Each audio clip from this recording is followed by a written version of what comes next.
ईश्वर जी वाराणसी से। श्री हरिवंश। गुरुदेव आपके चरणों में कोटि कोटि प्रणाम। गुरुजी मैं श्री जी की कृपा से आपको 3 महीने से प्रतिदिन सुन पा रहा हूँ, जिसके फलस्वरूप मैं काफी बदलाव महसूस कर रहा हूँ। पहले मैं अधिकतर समय धन प्राप्ति के बारे में सोचता था, परंतु नाम जप के बाद अब श्री जी के अलावा और कोई इच्छा नहीं रहती। गुरुजी जहाँ मैं कार्यरत हूँ वहाँ पर डिप्रेशन, विवाहित संबंधित समस्याएं, अत्यधिक मदिरा सेवन और सुसाइड के केसेस पिछले कुछ वर्षों में काफी तेजी से बढ़े हैं। इस समस्या से निपटने के लिए एक ऑफिसर्स की टीम का गठन हुआ है, जिसकी अध्यक्षता श्री जी की कृपा से मुझे प्राप्त हुई है। क्या हम ऐसे लोगों को आध्यात्मिक ज्ञान से बचाया जा सकता? बिना उसके बचाया ही नहीं जा सकता, बिना उसके बचाया ही नहीं जा सकता, क्योंकि मन का विश्राम स्थल भगवान के चरणारविंद हैं। बिल्कुल पक्का समझ लो। हमारी कामनाओं की विशुद्ध पूर्ति भगवान के चरणों से होगी। प्रणत कामदम पद्मजार्चितम धरणि मंडनम ध्येयमापति। हमारी आपकी क्या ध्येयम सदा परिभवग्नम अभीष्ट दोहम तीर्थास्पदम सुवीरंच नुतम शरण्यम भृत्यार्थी हम प्रणतपाल भवाब्धिपोतम। भवाब्धिपोतम इस संसार समुद्र से, डिप्रेशन से निकालने के लिए बहुत सुंदर स्थान भगवान के चरणारविंद। विश्वेश्वर पादाम्बुज दीर्घ नौका। अगर भगवान के नाम का जप और भगवान के चरणों का आश्रय नहीं है तो कोई भी औषधि हमें सुखी और शांति प्रदान नहीं कर, हमें कोई सुखी कर सके या हमें शांति प्रदान कर सके, बिल्कुल नहीं। तब लगी कुशल न जीव कहूं, सपने हूं मन विश्राम, जब लगी भजत न राम कहूं, शोक धाम तदि काम।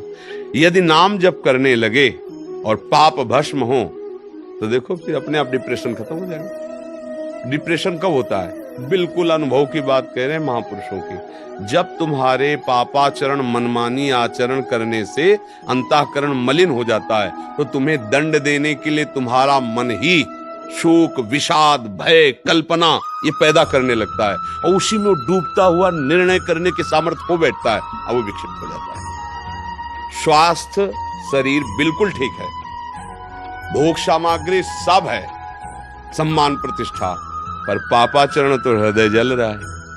अब शांति उसे कहीं नहीं मिलेगी। भटक आवे त्रिभुवन में, बाहरी कोई व्यवस्था नहीं है, लोग कोई जानते नहीं है, लेकिन उसका भगवान के नाम से प्रेम है तो देखो हृदय एकदम प्रसन्न शीतल आपको दिखाई देगा। एक अलग जीवन उसका दिखाई दे, क्योंकि कोई उसका आधार भगवान है। हमारे मन का आधार विषय है, हमारे मन का आधार धन है, हमारे मन का आधार ये शरीर है और ये सब नाशवान है। फिर हमें कौन बचा सकता है? इसलिए एकमात्र आपने कहा क्या अध्यात्म मार्ग, हम कह रहे केवल एकमात्र अध्यात्म मार्ग ही है जो सबको स्वस्थ कर सकता है, सबको सुखी कर सकता है। स्वस्थ का तात्पर्य है ये सांसारिक शारीरिक रोग से नहीं, स्वस्थ अपने स्वरूप में स्थित। फिर क्या करना है? फिर तो क्या है, आज शरीर रहे या चला जाए। अगर हम अपने घर पहुंच जाए और गाड़ी हमारी फेल हो जाए तो पड़ी रहे कबाड़ की तरह, क्या फर्क पड़ता है? हाँ मंजिल में है फेल हो गई तब तो घबराहट की बात है। यहाँ तो मंजिलें नहीं पकड़ा है, केवल भोगों में ही रमे हुए हैं। ये शरीर नाशवान कभी भी छूट जाएगा। अगर भगवत भजन चल रहा है, प्रियालाल से अपनापन हो गया तो अभी छूट जाए, इससे क्या मतलब? हमारा काम हो गया। जो हमारा काम करना था, जिसलिए हम मनुष्य शरीर में आए थे, वो काम है भगवत चरणारविंद की आसक्ति। आसक्ति का परिचय है उठते बैठते चलते फिरते खाते पीते सोते जागते हर समय अपने प्रभु की स्मृति। यही स्मृति सिद्ध वस्तु है। जिसके अंदर स्मृति जागृत हो गई, देखो नष्टो मोहा स्मृति लब्धा, वो सिद्ध हो गया, वो भगवत प्राप्त हो गया। अखंड स्मृति, तैल धारावत स्मृति। तो हमें ये करना चाहिए कि सबको प्रार्थना करके नाम जप में लगाना चाहिए, अच्छे आचरणों में लगाना चाहिए। व्यसन, व्यभिचार, गंदी हिंसात्मक वृत्तियां, इनको छुड़ाने की चेष्टा, और यही तो अध्यात्म सिखाता है। तो इसके बिना तो कोई परिपक्व हो ही नहीं सकता है, कोई निश्चिंत हो ही नहीं सकता है, कोई आनंदित हो ही नहीं सकता है।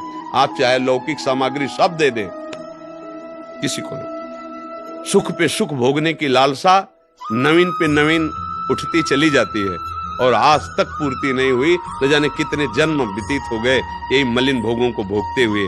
वही दूसरे के रूप को देखना, दूसरे वस्तुओं के आकर्षण को, बस इसी में जन्म। अरे ऐसे रूप को देखो जिसके देखने के बाद देखना न पड़े, ऐसे स्वाद को चखो जिसके बाद फिर कुछ अच्छा ना लगे। ऐसे सुख को प्राप्त करो कि ब्रह्मादिक के भोग सब विश्रम लागत ताई, नारायण ब्रज चंद की लगन लगी है जाए। तो भाई अध्यात्म ही है परम सुख का स्वरूप। सब कार्य करते हुए अध्यात्म में चला जा सकता है। धर्म पूर्वक जीवन गृहस्थी में व्यवहार में व्यतीत करते हुए भगवत प्राप्ति की जा सकती है। पहले व्यसनों से हटो, व्यभिचार से हटो, गंदी बातों से हटो और नाम जप करो। खुद तुम्हें मार्ग प्रकाशित मिलेगा, खुद तुम्हें संतों का संग मिलने लगेगा, खुद तुम्हारे हृदय में एक बल आ जाएगा, एक मतलब नवीन उत्साह आ जाएगा। और जब नवीन उत्साह है तो डिप्रेशन का नाम किस नामो निशान नहीं।